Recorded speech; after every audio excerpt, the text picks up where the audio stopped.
So normally, Friday is not exactly the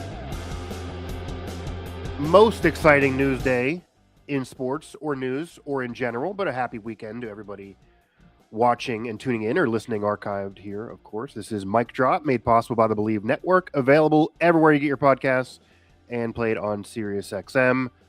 But this Friday is certainly in Pittsburgh, certainly around the Pittsburgh Penguins, in their world, and really around the National Hockey League, is a very happening day, a very important week, and a lot about to go on this weekend. And of course, if you're listening after the fact, it's already happened. But a lot of what we're going to talk about on this show, because we're going to leave most of the NHL draft talk for another program, for another day.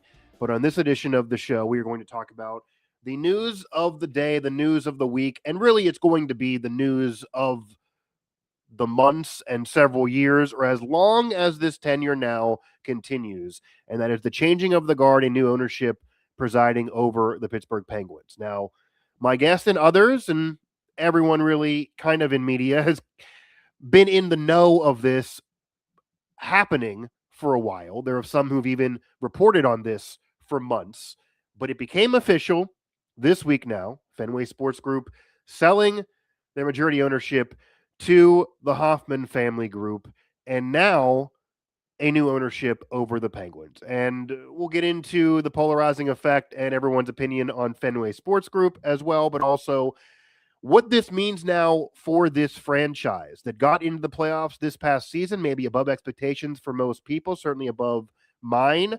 Obviously, overall in the tenure of the Fenway Sports Group, unlike the other pro teams they own across the globe, not nearly the success Penguin fans would hope for. A dip in the Crosby era, to say the least, with missed postseason appearances. But will this now mean more winning on the ice? Will this mean the pocketbook and the wallet is as plentiful as, say, with FSG? And what will this mean all across the board for the Penguins franchise, including an affiliate over there in Wheeling, not too far from Pittsburgh? So to have this conversation, I am going to be joined by his first time on this show, but we met in Morgantown, West Virginia, actually covering the backyard brawl, I believe it was, between Pitt and WVU. King Jemison, who covers the Penguins for the PG, and as I told him off the air, he has the best name in Pittsburgh media, really, maybe in sports media in general. Dare I find somebody with a better name than King? But happy to have you on, man. Oh, thanks so much for having me, Mike. And yeah, that backyard brawl was one crazy day. That was a good introduction to West Virginia football for me. For sure. That was a nice introduction to the the craziness of that rivalry, what that rivalry means to the region, and an introduction to a lot. So a break in that rivalry, unfortunately, here over the next several years, but at least you got one in before you joined us here in the area. But now you're covering the Penguins for the PG, and you have a lot of work ahead of you. Not only what you've been working on that we're going to discuss here, but of course, as I teased, the NHL draft, and maybe we'll have you on sometime next week or so to talk more about what happens in the NHL draft. But before we get there, everyone knows this at this point, but I want to dive into it. The Penguins have new owners, and as I said in the open, this is not exactly, I'm sure you weren't blown off your chair that this is the case. Everyone kind of knew this was going to happen. I even saw others that covered the Penguins kind of going back and forth on who should get credit for this story, because really everybody kind of knew this and was talking about this for a couple months. But now that it's here, now that it's official, just the overlying question as we fully unpack this, how should Penguin fans digest this? How should they digest new ownership? This is the part of sports that not all fans are going to research or really know about, but it's very relevant, certainly in this era. How should fans take this news? Well, Mike, I wish I had a perfect answer for you, but I really think we don't know until we start seeing what they actually do. Now, what we do know from what they said yesterday at their opening press conference is excellent. Yeah. They said all the right things. You know, I think they won that press conference in every way that you can win it. They talked about committing all the resources that Kyle Dubas will need to put a winner on the ice. They talked about making sure Mario Lemieux is as involved as he wants to be, really rolling out the red carpet for him. They talked about their support for Kyle Dubas while also being willing to let him make the hockey operations decisions, not Okay. getting too involved in those things. And I think they talked about being fixtures in Pittsburgh. Jeff Hoffmann said they bought a house in Squirrel Hill. They want to make improvements to the arena. I think the arena is pretty good already, but there's always things that people can find. And they want to invest in the city at large, including in the Hill District. And it sounds like David Hoffman came out and said they want to build a hotel, and maybe a nice hotel in the vicinity of the arena. So I think they're in this for more than just, I don't know, the clout of owning a professional sports team and the monetary value of owning a sports team. I think they want to invest at the city at large, but we don't really know what they're going to be like as owners until, they start opening the checkbook. Yeah, and that's very, very fair. Of course, we can evaluate it. Speaking here with King Jemison of the Post-Gazette, talking the Penguins' new ownership. But everything you did mention, I think, is exactly, and they maybe knew this or they did not. Obviously, this has been in the works for a while. I'm sure they kind of got the pulse of the market before they had that intro presser. Everything you detailed there is exactly what Pittsburgh fans, Penguin fans wanted to hear. And let's be honest, a lot of that is exactly what they feel they did not get through the tenure of Fenway Sports Group. Outside of their success with the Red Sox and other teams, of course, no one can deny the money that they have. But the criticism has been, and before we get more into Hoffman, we'll now go here. The criticism has been for Fenway, they didn't plant roots. It almost felt like they just wanted to add the Penguins to their portfolio of what they have in terms of ownership. And outside of LeBron wearing a Penguins jersey early on in their ownership, there really wasn't much from anybody, even quasi-affiliated from them nationally about this. It was them owning it and spending, but no other. This is what the fans have said. No other assistance was really provided. No other promotional was provided. You could argue that fans across the country who don't follow the Penguins maybe didn't even know they owned the Penguins, whereas everybody knows the other teams across the globe that they do own, and they just weren't visible. And I don't know how long you've been in Pittsburgh. How long have you been around here? I moved here in August 2024. So a lot of what you're saying does predate me. Of course, I've looked into it a little bit, but yeah, I've gotten that vibe. But yes, what you're saying about LeBron and stuff, that did not ring a bell for me. But it does. That was before, yeah. But I'm just giving the picture of it. I know you haven't. You are a lifer here, even though you're doing a great job covering the Penguins.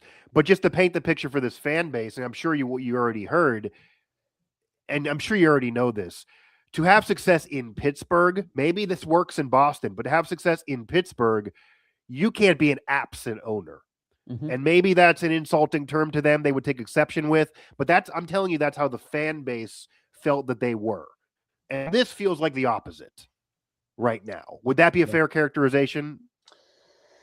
As far as whether FSG was absent, I think there's some defending of FSG that I can do. We don't need to get into that too much, but I do think that they had a positive impact on the franchise in a way that maybe is not always as evident. But they definitely didn't maintain a good public presence. It started with Mario and not establishing a strong relationship with him.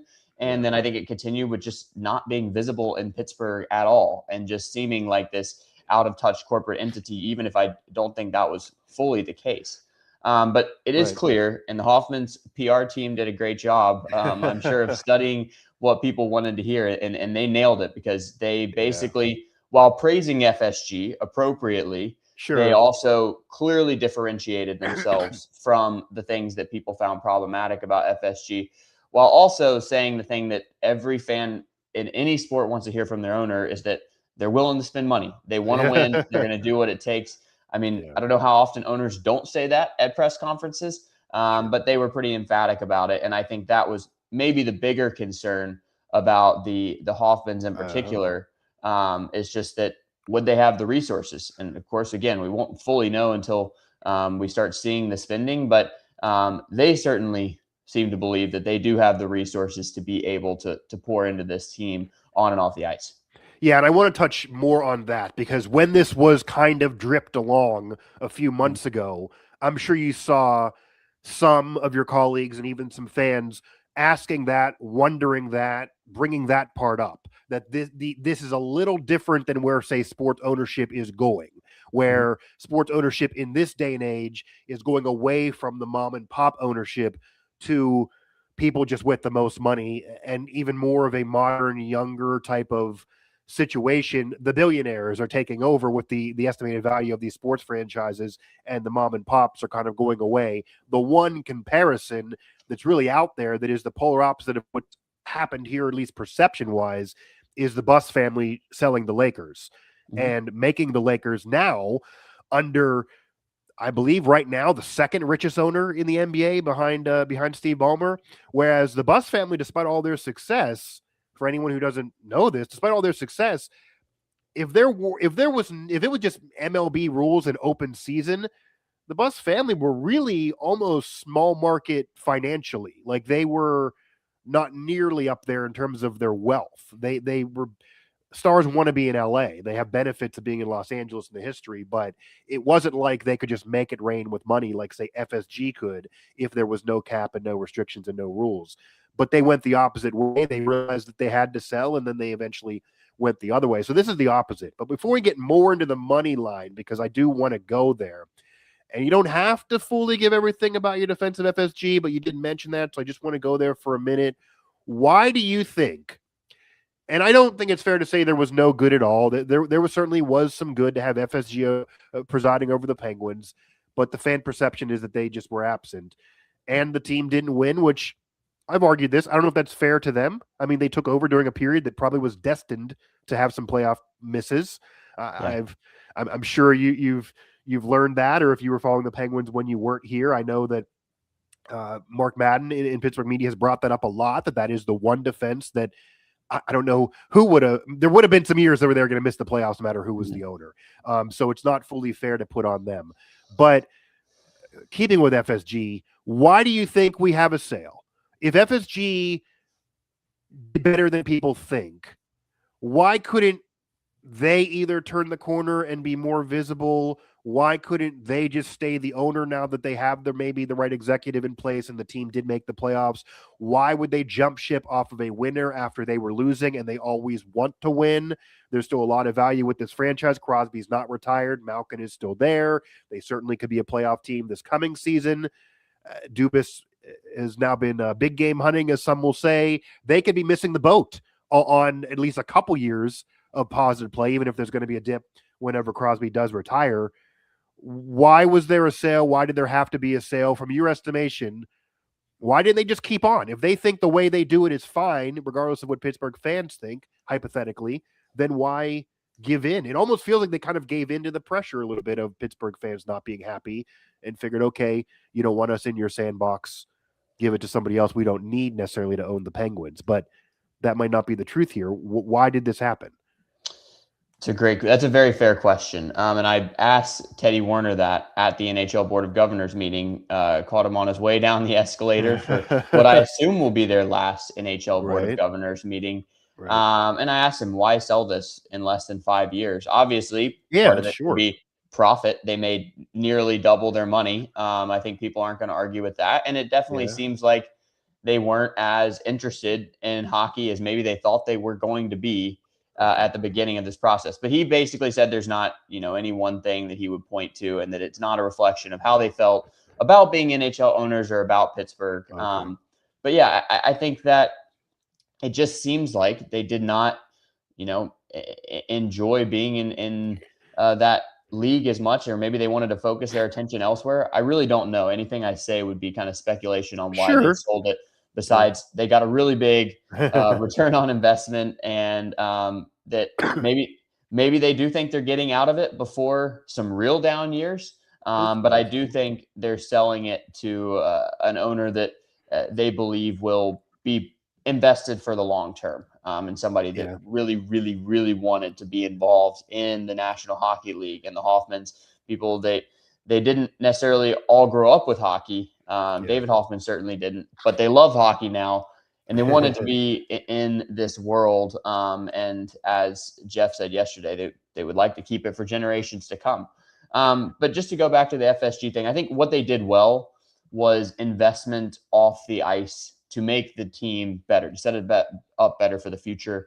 A lot of investment into hockey operations, the research and development, the scouting, the minor league system, hiring some really good people, obviously headlined by Kyle Dubas. I think that's gonna be a resounding win for them if last year was any indication.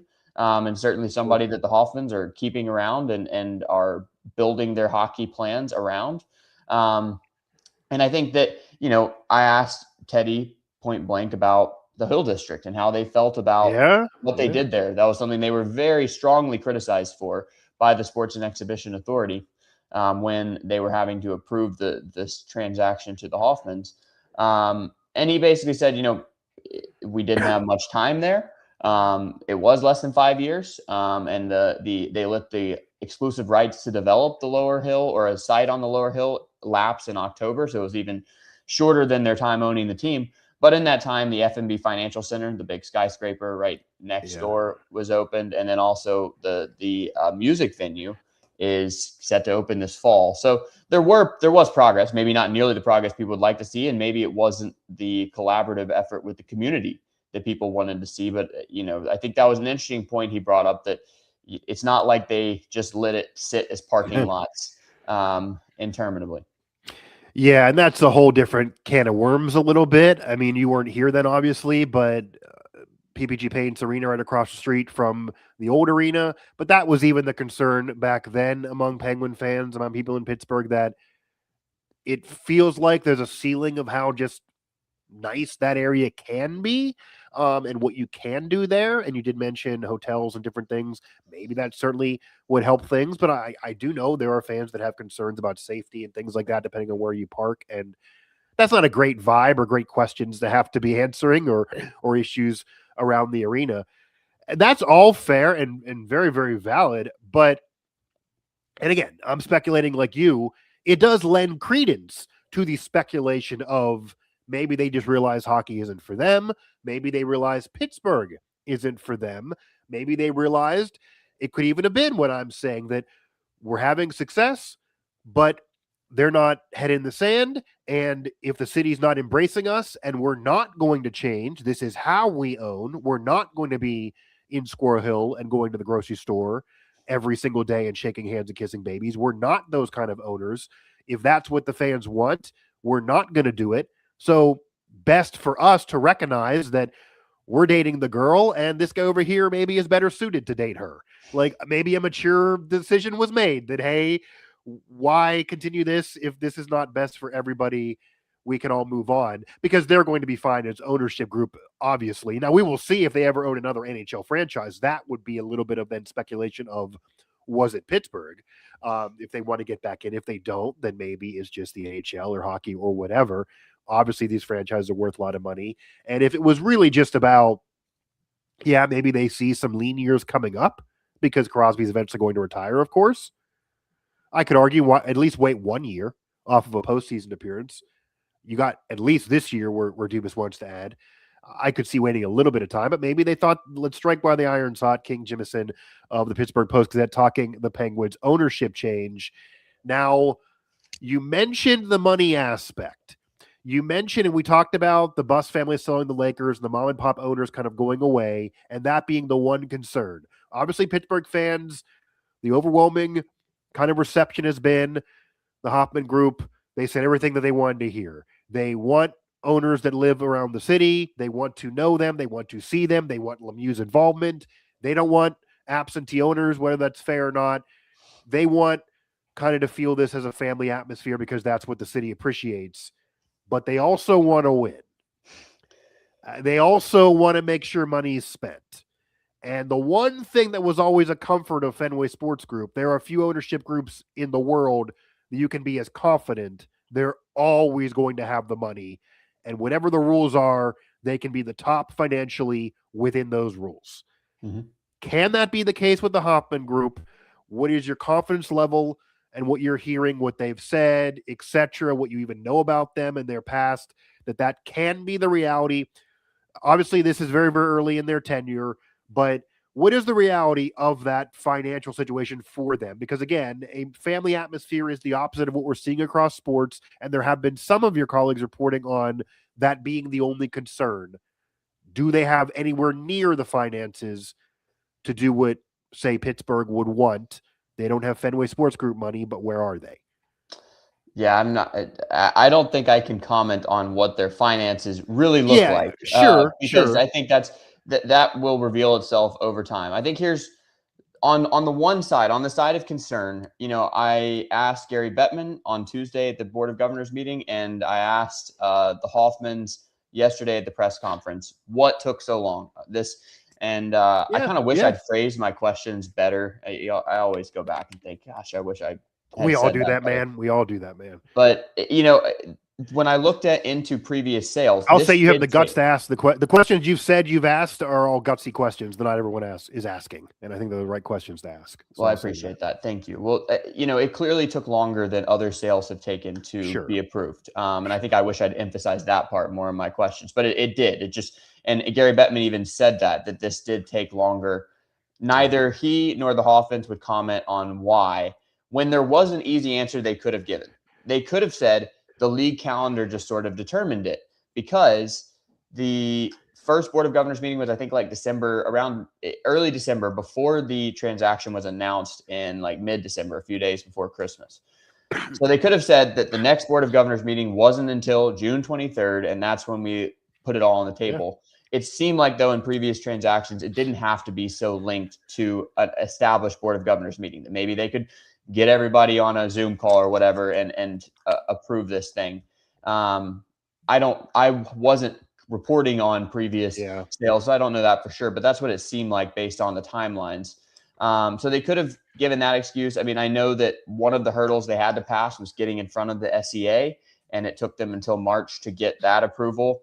So maybe that also delayed it more. And maybe Okay. Gary Bettman, again, another thing he could have said, and what the Hoffmans could have said, is they just wanted this to be done in the offseason. And they didn't say any of those things. And so then that kind of raises Yeah. the speculation more, that they were taking a deep look at the finances.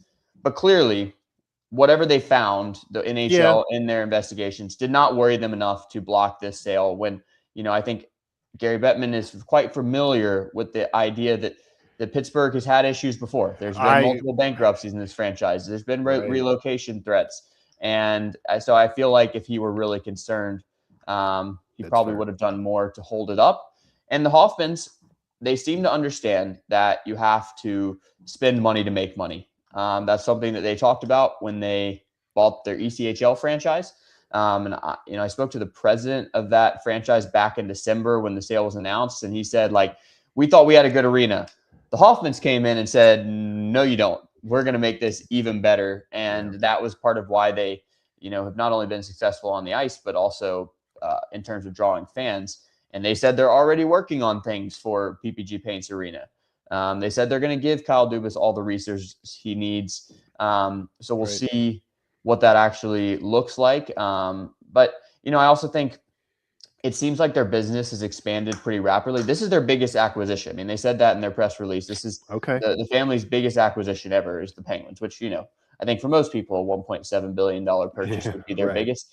But on the one hand, I think that means they're going to invest into this. This means a lot to them. But on the other hand, I think when you look at their portfolio, like even since the transaction was announced, they've made quite a few acquisitions. The number of brands and number of employees under their umbrella has grown tremendously. So I think, they may be more wealthy than a Forbes estimate gives them credit for. I don't know Sure. that to be the case, but I think, even if you were just going to go off of that information on Forbes, they put David Hoffman as his net worth is about $1.3 billion in 2022. Right. 4 years later, they have it at 2.6. So that's doubled in a 4-year span. So clearly, they are expanding aggressively their business. And, hopefully for the Penguins, that means they have the resources they need. Yeah, King Jemison here at the Post-Gazette talking the Penguins' new ownership here on Mic Drop with Believe and played on Sirius XM. It's kind of crazy to say this, what I'm about to say. I could see more legitimate concern if their estimated net worth was still around the 1.2, 1.3 billion versus now where it is. And again, that is a mind-blowing statement. But if you look at what the value of pro franchises is these days, winning or not, just across sports. And the NHL is not where the NFL is, of course, but just in general, You got to have the money to do it, and then you got to have a lot more over the top to be able to be successful. So that would have legitimately created some concern. Where they are now creates some more comfort, but I do think the benefit is they're very invested. Like the things that people were worried about at Fenway Sports Group, that they don't need to have success with the Penguins. If it doesn't work out with the Penguins, they cut their losses, they move on. 30 years from now, they're still regarded as one of the greatest ownership groups in sports history. It'll be a blip on the radar. They're not going to sweat it.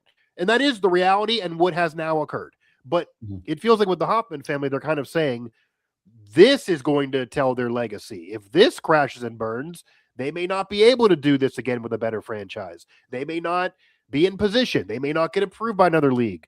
This is it. Like this is what they want to have success with. They're invested here. They want this to be long-term.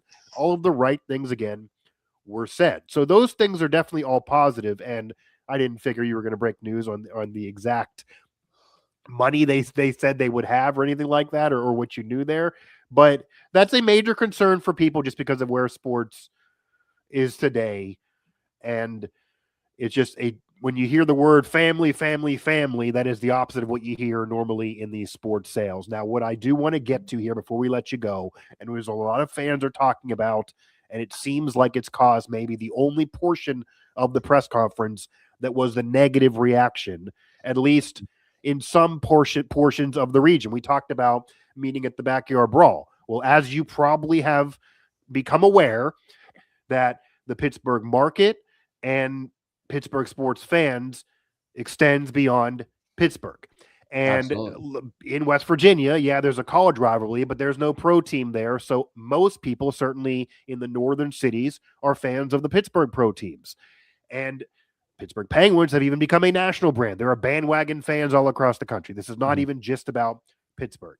And now it is almost seemingly going to be in stone when you have the ownership group mentioning this public. I said this to somebody, when they start saying it publicly, they've thought about this for a while. They're pretty firm. They don't just put their foot in their mouth, that they want to change their affiliate. And this means the Wheeling Nailers affiliation with the Penguins would then go away. About a 30-year partnership right now has existed between the Nailers and Pittsburgh. And geographically, it's made all kinds of sense because they're only an hour away. They're in West Virginia. They're in the literal media market, the DMA, if you know that term. And it's just easy for people there. It worked well, but now they want to switch it up. They want to take over and have an affiliate be an organization down in Florida that's been very, very successful on the ice and maybe be better for the Penguins. What do you know about that end of it? How much of a big deal do you think this actually is? Because I will tell you, and I've had some fans mad at me for this, I do think this is going to be much ado about nothing. I think most Pittsburgh fans, if this team wins on the ice and they have a visible owner that is the opposite of what they've been complaining about, they're not going to 5 years from now worry about who the affiliate is. The affiliate could be in Cleveland, which obviously they don't like Cleveland. If you're winning Stanley Cups, they're not going to be that upset. That is my opinion. There are some, certainly our brethren in West Virginia, that are very, very upset about this. Is this basically in stone for you, and what is your perception of this? I think it's pretty much in stone when the owner comes out and says it, and all the signs were pointing to it already. Like I had the story written and ready to go for when the news was announced, because it just seemed like it was so obvious. When I think the real indication was, not only do they own the Florida Everblades, who have won 4 of the past 5 Kelly Cups, but that the Florida Everblades, their affiliation with the St. Louis Blues ended the same. And, you know, the Everblades didn't say that, but the Blues announced that they had a new affiliate right about the time that we thought the sale might be approved, with the Board of Governors meeting upcoming.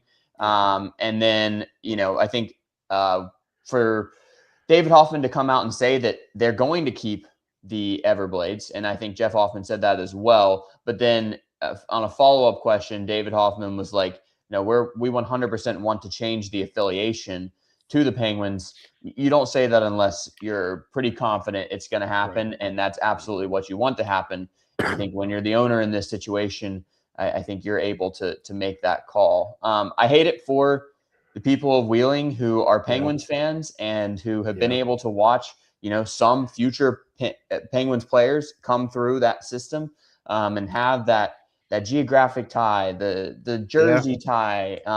It's a partnership that made so much sense, and there were legitimate advantages to it when you think about like Taylor Gauthier rushing up to PPG Paints Arena when they needed an emergency goalie last year.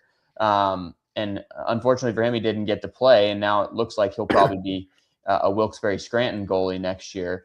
But that was a very helpful thing. But I do agree with you, Mike, that this is not going to matter to people if the team is successful and if the Hoffmans are otherwise acting as good owners. Because I mean, first of all, it's much less important to people than the NHL team, and it's the ECHL, not the AHL.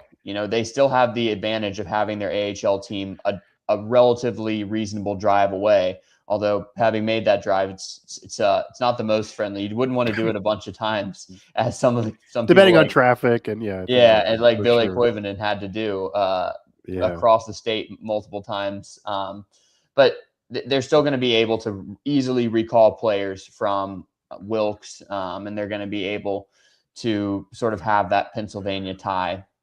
And so, I mean, I think it's unfortunate. Hopefully for the Nailers, they can come to an agreement with the Blue Jackets, for example.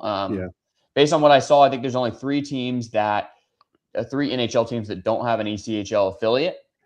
And one of those is the Columbus Blue Jackets, and another one is the Buffalo Sabres, another team that's not too far away. So maybe those are options where Wheeling can turn. I do think they've been a very successful ECHL franchise and at producing NHL players.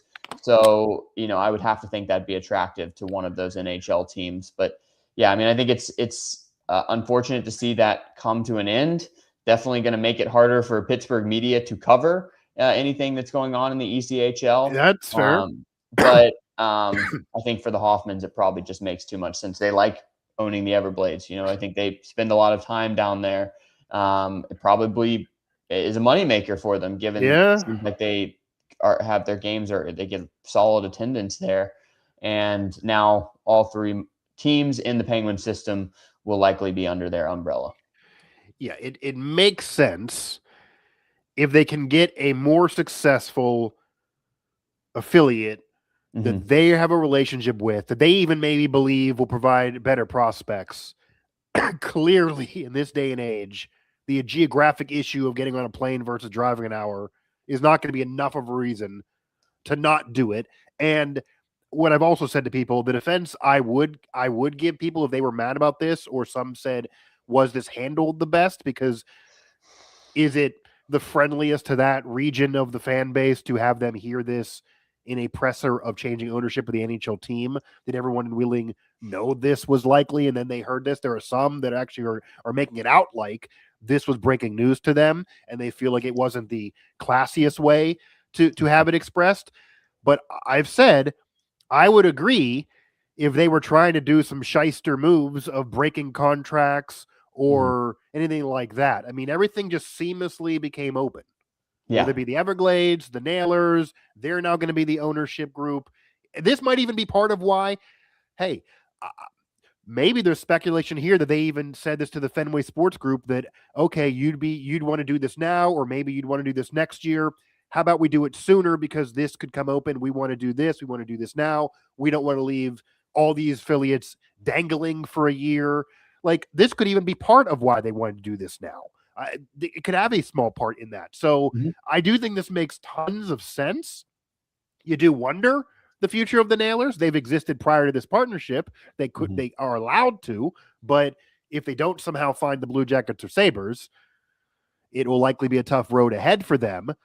I would imagine that anybody in Wheeling who wants to see hockey without driving to Pittsburgh may still go. Like, I don't know what this will do for the attendance if someone's going to wake up in the morning and say, I won't go anymore because they're not a Penguins team. Maybe that's true. I also would imagine people in Wheeling, if you live there and you're a Penguins fan and you've been for a long time, I would guess you're not going to find a new NHL team because you lose the affiliate. But if any of those things occur, this is not like the Penguins, when Lemieux had to save them and they almost went to Kansas City and everything that I'm sure you read up on. This is a already 5-time Stanley Cup champion organization with a lot of legends that have played here. And of course, Crosby won't play forever. There will be peaks and valleys, but Gary Bettman doesn't want them to go anywhere. He's made that clear with his actions and words over the years. And so far, the Hoffmann Group has said everything other than that. So that does seem like that's definitely happening.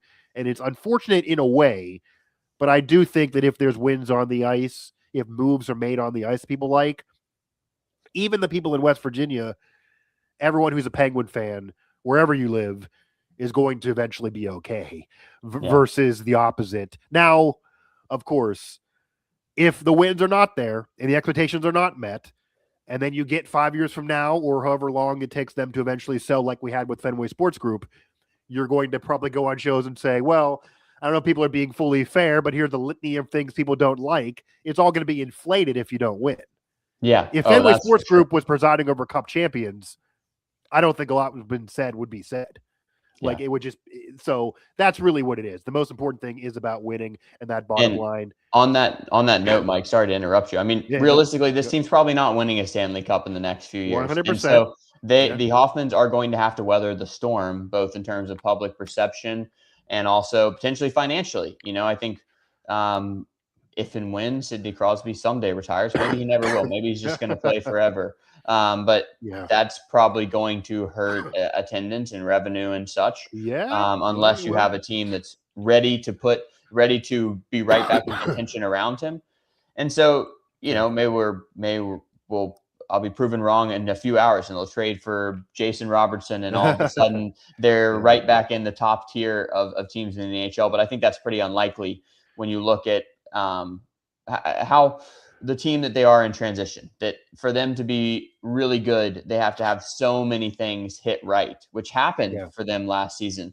But is it going to happen again? And are you going to get even more to push you over the top? So that's going to be we're going to have a great indication of what type of owners the Hoffmann family are going to be, most likely, because it's easy to be a great owner when things are going well on the ice. And there's probably going to be some years where things don't go super well, or maybe Kyle Dubas will prove me wrong there very quickly. But yeah, I think that's a fair point. I do think as far as how they addressed it, we got a great insight into David Hoffmann, who's not the Penguins governor. His son, Jeff, is. Jeff did most of the talking yesterday. I think he'll be the most visible face for folks. That's important because when you Google search them, you get David really fast. You have to do some digging to get what you're saying here. So So his son, Jeff, I think will be the most present in Pittsburgh and probably the one who will speak for them the most. He certainly did yesterday.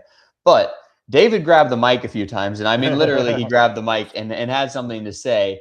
And he was very candid. Like, who knows if they really were planning to talk about building a hotel yesterday, but he grabbed the mic and talked about that. And one of the other things is, I think he was the one who was adamant about the Everblades, something that obviously means a lot to him. Seems like that's where he spends a lot of time in Florida. And so, you know, I think we just saw how frank of a guy he is. It's great for media. Hopefully we'll continue to hear from him. But I think I could see why that could rub people the wrong way when he wasn't, you know, acknowledging like, well, there's this longstanding partnership with the Nailers, but it's not really his concern, frankly. I mean, the Penguins also don't own the Nailers in the way that they own Wilkes-Barre Scranton. They own their AHL team. And so, you know, now they'll presumably own all three levels of the franchise. But yeah, I think there could have been some massaging of the language there to make people in West Virginia feel heard. Yeah, I mean, that feels like a little bit, and I know that they've offered Lemieux a role, and he could have a role, and him being more front-facing, I think would be good for fans and what they want to see. But that's like the one part that if Lemieux was talking at this presser, or was part of the pre-planning of this, he's more aware. Like, that's the one part of, okay, you're an outsider. And I'm not saying there's anything wrong with being an outsider, but somebody who's more familiar with Pittsburgh would have been aware that, yeah, there's a college football rivalry, but people in West Virginia are very much a part of the pro sports scene. Yeah. So to not just give a sentence of thank you for the 29 years would have been probably a better reception than what we're seeing here. It felt like somebody who was giving you a business answer and didn't give you a cultural answer, which Pittsburgh does normally lean on the cultural answer. So that's the one thing there. I don't want to keep you all day. I'd like what you said there, and we can almost talk forever on that, because I will say I've been banging the drum on this too, and some don't like hearing this either, that when Crosby retires, and if you get really lean years, which many thought would have happened this past season, and yet they got in, but if they don't make some moves, maybe they won't get in next year. We'll see what attendance looks like. If you go back in the research, when they've not had legendary players or not been a contender, which is few and far between over the last 35 years, of course, but in those years, say the X generation for something to research, or even the last few years, the attendance really dips. They had the sellout streak during that, cup contender every year, legendary players every year.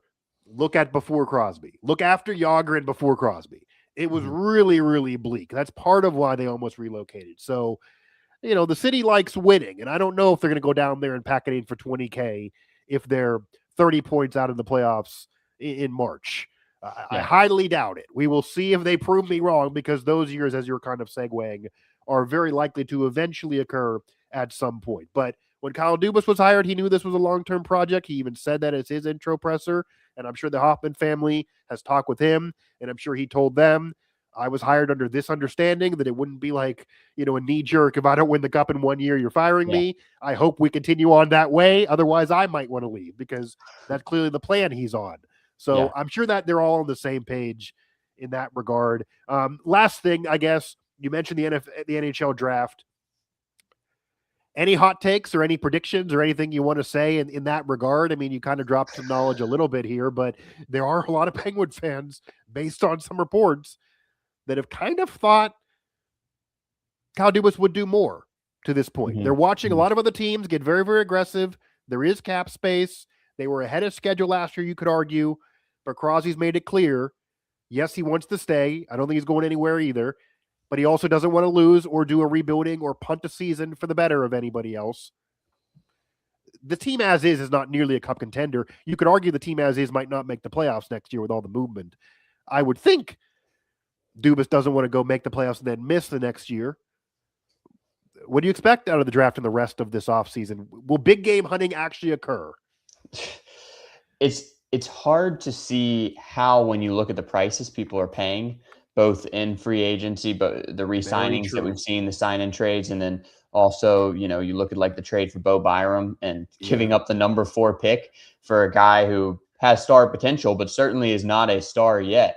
That I think is probably making Kyle Dubas and the front office weary, because they do still have a lot of work to do. It's not like they need to piece like 1 or 2 pieces away from being one of the best teams in the NHL. No. So I could see that leading them to be more patient than we thought they might be, given, some of his strong comments after the season that made it pretty clear he was looking to shake up the status quo. And also could make him more likely to deal somebody like Rickard Rakell or Brian Rust, given the returns that they could theoretically bring in. But as far as the draft, I think getting up in the top 10 would be really hard and really expensive. Maybe it's worth it, because the Penguins are starting to build some good depth in their prospect pool, guys who will probably fill out the lineup someday. They don't have many stars. Maybe Ben Kendall will get there. Maybe Bill Zonin will be that in a two-way sense. Maybe Harrison Brunick will be that again in kind of a two-way sense. But I think we saw this very evident in the Flyers series. Very evident in the Flyers series. That is the converse of the Flyers. They don't have the Crosby or maybe the player they can build around for the future, but they have a lot of depth in young talent that stepped up and beat the Penguins. The Penguins just don't have that. And I think that may be coming more. They have players like Rucker McGroarty and Avery Hayes who have a good shot in playing in Pittsburgh next year, and who I think can be helpful in that regard.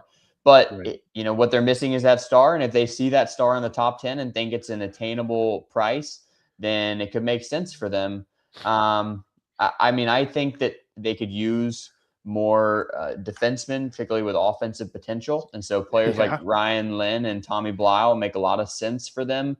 Tommy Blau maybe could get all the way to 22 and they don't have to spend assets to get up. It seems like Ryan Lynn, they would have to maybe get up in the teens to nab him, given some of the interest around the league. So we'll see. I think there's so much going on in the NHL that I understand Penguins fans being a little disappointed with how little they've done. And like Yeah. yesterday, they made a trade for another first round cast off who we'll see how it goes, and it's worked before with Igor Chinikov, but it's another guy who probably projects more in the bottom six in Hendrik Lapierre. So we'll see. I think it could be a really interesting couple days, or they could just sort of stay the course and not get involved in this movement frenzy that, I think there's teams that are making moves and signing contracts that they might regret later on. Yeah, that's the nail on the head. That as much as fans, I am sure you probably know the market well enough now, they really pay attention to what owners, head coaches say. So if the team doesn't add it all and misses the playoffs, I'm sure you're going to get on social media a lot of fans saying your analysis is right, but this is what he said. Did he lie to me? All of those things. And the defense is going to be probably also what you said, that it's very possible. Dubas is a smart man. He's not going to intentionally lie to anybody. He could have had a mindset of, we got here, we're not close to a cup. If we add this, this, and this, maybe we'll make a conference final run, or maybe we can at least continue to be where we are, or maybe we'll do whatever. Maybe he wanted to go, quote unquote, big game hunting. I'm not accusing anybody of misreporting. Maybe he told that to somebody. And then all of a sudden, the Blackhawks got wild. Like other teams got crazy, and the prices got so astronomical that he sat down and said, I'd rather have to smooth over a press conference than have to make a decision that would then kill us for the future, as you mentioned. He's not going to do that. I'm sure that he has the confidence. He's very young, especially with Lemieux's involvement and the Hoffmann family making it clear that they're going to trust Dubas hockey. They're going to trust Lemieux's hockey knowledge. I'm sure they're both going to say this is a process, and if we make this, this, and this move, it could kill us for the future. We're doing this over a long haul. Crosby won't be here forever, and the Hoffman family will take that in wisely. So that's kind of probably where he's going to have to evaluate now. And we might already have some tea leaves, as you mentioned, to get a similar move of let's take a chance on a guy that's a cast off. That might be popping the balloon on the big game hunting once you go in that neighborhood right now. But there's still time for sure.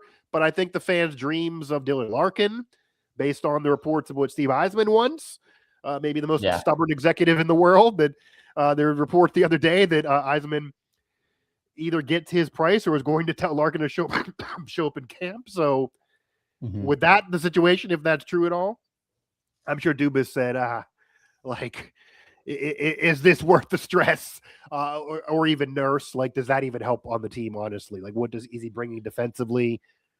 The futures of Rust, Letang, etc., are brought up a lot by fans. Rust could be that piece that maybe could be traded for a Larkin, but is that even enough value for Detroit? You could argue it's not. So we will see what happens, but it may not be the summer that fans want, but we at least have a new era underway. And if you want a glass half full take, nobody thought they'd make the playoffs last year. And even though they didn't have a great showing in there, they made it. So they've shown a level that with this roster, even if you don't change, they could get to if everything shakes right. It may not shake right again, and you can't live there, but they have some advantages other teams don't. Like, it's not like Crosby's all of a sudden going to fall off the cliff next season whenever his last year comes up. King, I appreciate the time, man. I know you have a busy day and a busy weekend ahead. We'll definitely have you back on and keep that name sound, the moniker, the name. It's all working for you so far. I appreciate it, man. I appreciate it. It's a lot to live up to, and I usually don't, but every once in a while. But thank you so much, Mike. Have a great day, and hopefully it'll be an exciting one for Penguins fans. I think it's interesting to talk about, to say the least. When you have a new ownership and then you go right into the draft, it's at least intriguing, if nothing else, no matter what actually happens. Again, King Jemison of the Pittsburgh Post-Gazette joined me here on Mic Drop to talk the Penguins changing of the guard. The baton has been passed from Fenway Sports Group to the Hoffmann Family Group. And then what's going to happen in this NHL draft? How this new ownership will look like, how this affects the Nailers. We touched on it all. Rewind the show if you're just somehow tuning in here to the close and listen to that conversation. You can also tell, so I will add an apology. I am not 100%. And wow,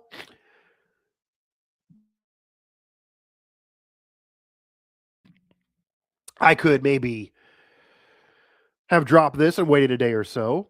I wanted to get this conversation out. I wanted to do this. I felt well enough to do this. And for the coughing that you did hear, there was a lot more that was dumped and was muted. So I didn't hit it as sound as maybe I should have.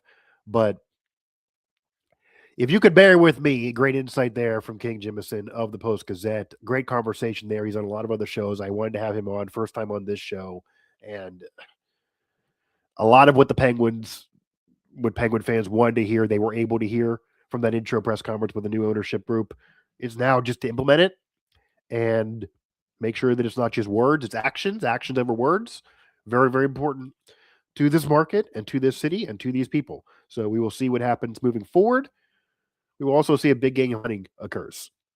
I have my doubts, like it sounds like King has his doubts. No shade to anyone's reporting. Josh Yowie, for one, that dropped that knowledge. I've had him on this show, known him for years. Best in the game, maybe I'll say, in terms of covering the Penguins. No shade to King, by the way, either with that comment. But that was said and that was reported before a lot of these really chaotic, crazy moves. I don't view the Penguins as in a position here to get crazy, feeling like that gets crazy for a cup and then screw the future. Jim Rutherford kind of did that, and it did win 2 cups, and it helped solidify him to the Hockey Hall of Fame, even though fans, know that because of what he did of just purely win now and screw the future, hurt them in later years. Kyle Dubas isn't going to do that, and he's also not in a position to do that. If they do that and act the way Jim Rutherford acted, the Penguins aren't winning cups like Jim Rutherford did in that era. And that's really the issue now, if you really truly big game hunt, or if you stand pat, or just smaller ancillary moves. Again, thanks to King Jemison of the Pittsburgh Post-Gazette for joining me to talk the Penguins' new ownership and what's going on right now with the Pittsburgh Penguins. And I check in here on Mic Drop, again available everywhere you get your podcasts, via the Believe Network and played on Sirius XM.